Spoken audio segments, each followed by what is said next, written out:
బోర్ల రామరెడ్డి అనే పేరు ఎక్కువ వైరల్ అవుతుంది.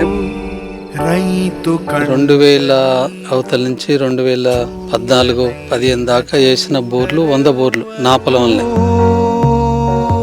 ఎదిగిన కొడుకుంటాడు, ఓ డిగ్రీ చేసినాడు, ఉద్యోగం చేస్తాడు, 10-20 ఏళ్ళ అబ్బాయి చనిపోతే రైతుకి ఎంత బాధ ఉంటుందో. చెట్లు ఒక 10 సంవత్సరాలు 5 సంవత్సరాలు సాదుకున్నటువంటి చెట్లు అవి నీళ్లు లేక ఎండిపోతే రైతుకు అంత బాధ అనిపిస్తుంది.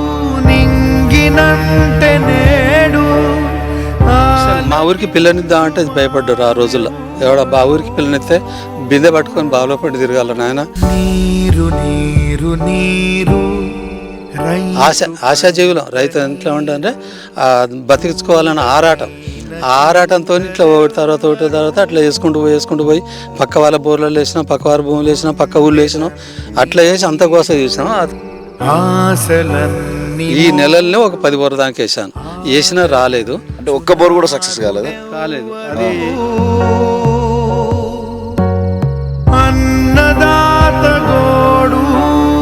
బోర్ వచ్చేసి అక్కడ ఉంది. అంటే ఈ బోరుకి మీ పొలానికి 4 కిలోమీటర్ల డిస్టెన్స్ ఉంది.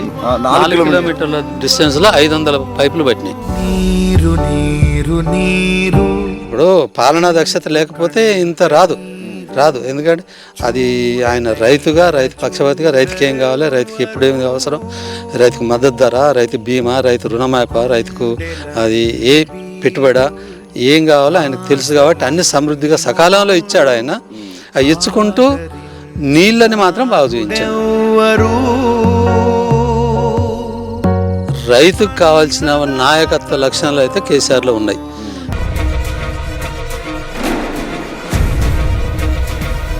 వీళ్ళ దగ్గరనో అవి లేవు. ఎంతసేపు ఉన్నా చెప్పేమో శ్రీరంగ నీతులు సాని కొంపలని అంటారు కదా, ఇవి ఇట్లా ఉన్నాయి ఇవాళ.